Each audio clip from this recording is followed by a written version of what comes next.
Hello there and welcome to another blues rhythm guitar lesson. In today's lesson we're going to be looking at something I call the slow blues slide, which is a very common blues accompaniment pattern, something that's actually quite easy to play, sounds cool, and something that I think every blues guitar player should know how to do. So let's get started. I want to take as our starting point one of the ninth chords that we looked at in the previous lesson. We're in the key of A here, and I want you to play this ninth chord voicing. My first finger is at the 4th fret on the A string, my third finger is at the 5th fret on the D string, second finger is at the 4th fret on the G string, and my little finger is at the 5th fret on the B string. If you remember, that's a rootless ninth chord voicing. It's an A9. We're not actually playing the A note, which is located at the 5th fret on the 6th string. Now in today's piece, we're not actually going to play all of that voicing. We're just going to play the top 3 notes from that voicing. We're actually going to re-finger it a little bit as well. So our second finger is going to play the 5th fret on the D string, our first finger is playing the 4th fret on the G string, and our third finger is playing the 5th fret on the B string. So we have this little triangular ninth chord shape. Remember, this is an A9. Our root note A is there, although we're not actually going to be playing that note in this instance, but it's important to be aware of that so that you know what chord you're playing and you can stay orientated on the neck. So we've got our A ninth chord, and what we're going to do is very simple. We're going to slide up 2 frets. So it's the same shape, but we're now 2 frets higher. Our second finger is at the 7th fret on the D string, our first finger is at the 6th fret on the G string, and our third finger is at the 7th fret on the B string. So we've got another shape here. Our root note is still A, and what we've got here is actually an A6 chord. And I wouldn't worry too much about the theory here. I was playing this pattern long before I understood what was going on theory-wise. But in fact, what's going on here is the first shape. We have the flattened 7th, the 9th, and the 5th in relation to an A root. So that's our 9th chord.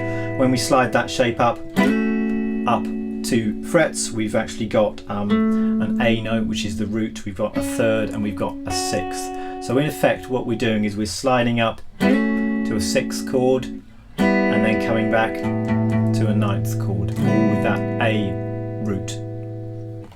So that's going to be our basic pattern for the one chord in a blues. We're going to slide up and then back to the 9th chord. And the rhythm I was using, I was varying it slightly, but the basic rhythm is this: 1, 2 and 3, 4. 1, 2, 3, 4, 1. So I'm sliding up on beat 2 and then sliding back on the and of 2. 1, 2 and 3 and 4 and 1 and 2. That's our basic pattern. I'm sliding up and sliding back. You can slide up and then pick the first chord again if you like for a variation. Doesn't particularly matter there, it's just a slightly different sound. So that is going to be our chord pattern for the one chord. We're in the key of A, so that the one chord is obviously going to be A. That's our pattern. Now it's just a question of taking this chord pattern through our blues changes. So the 4 chord in a blues in the key of A is going to be D, and the simplest thing to do is just to move this chord pattern up the neck until we reach our D9 chord and our D6 chord. So our first shape is going to be this one, exactly the same shape. Our first finger is now at the 9th fret, and we're going to be sliding 2 frets higher.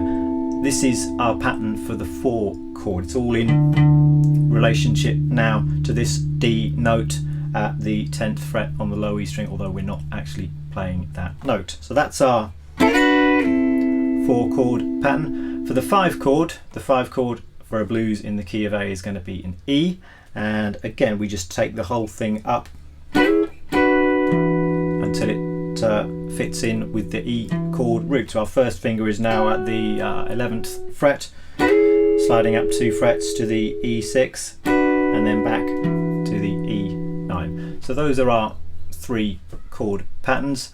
Now all we need to do is take it round the standard 12-bar blues changes, which is what I'm going to do right now, just so you can hear how it all fits together.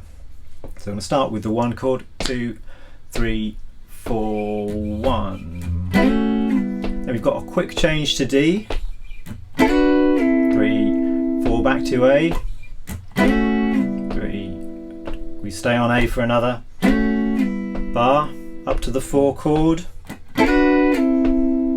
another bar of that, 3, 4, the 1 chord, 3, 4. Just vary the rhythm slightly if you want. That's the 5 chord, E, 4 chord, and then back home to the 1, and then just a bar of the 5 chord to turn it around, and then we're back to the top again. So that's how it all works. So that's the basic idea. Get that together first. Once you're comfortable with that, there are a few other things you can think about. You've got the option when you're playing this idea to do the same thing on the top 3 strings. So you can have the same 9th chord to 6th chord slide, but change the string set. That means that it's possible to play the whole piece in the same area of the neck, which is sometimes a desirable thing to do. So we could play the 1 chord exactly as we have done before. Then we could play the 4 chord here. Instead of going up the neck on the same set of strings, we could play exactly the same notes on strings 1, 2 and 3. So for the D9 chord, we're going to be playing the 5th fret on the 1st, 2nd and 3rd strings, and for the D6 chord we're playing the 7th fret on the 1st, 2nd and 3rd string. So you're barring across all 3 of those strings. I play that I think with my 3rd finger usually, but well, it works just as well with the 1st finger as well, I think. So that's just an alternative way of playing this pattern on a different set of strings. Again, so that you're orientated on the fretboard and are able to use this, I like to relate those shapes to the correct root note, which in this case is D. And in fact what we're doing here is playing the top 3 notes from our regular D9 chord 5th string root that we looked at in the previous lesson. So I kind of always imagine that root note is there lighting up, just so I can know where I am on the neck, and it enables you really easily to be able to transpose this idea to other keys as well. So that's the first thing you can have a play around with. Maybe playing the 4 chord and the 5 chord on that set of strings, and the 1 chord where we played it originally. Another thing you could try is varying the rhythm of this idea. That's something I was doing at the start of the lesson in the second 12-bar chorus that I played, and there's a lot of scope here for creating some interesting rhythms when you're playing a blues at quite a slow tempo. So I'm not going to tell you exactly what you should be playing here. This is something that you need to experiment with and mess around until you hit upon something that you think sounds good.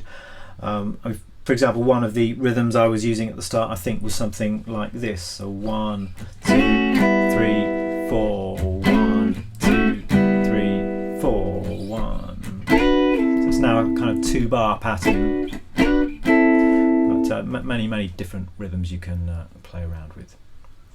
You might also like to try throwing in some passing chords. Again, this is something I've spoken about before, but the obvious thing to do here would be to play the chord that sits in between our 9th and our 6th chords and use that as a chromatic passing chord, something like this. So 1, 3, 4.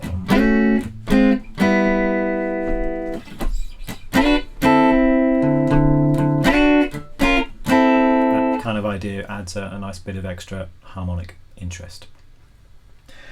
Well, I think that's about it for this lesson. Have fun. Do check out the website where I will put up some sheet music for the piece that we've learned today, and I'm also going to try and make a backing track available to you, which makes playing something like this a bit more fun, because it's something that works best in a kind of band context. So definitely do that and jam along to the backing track. It's a really good way of improving your timing as well. That's it. I'll see you for some more blues rhythm very soon. Bye bye.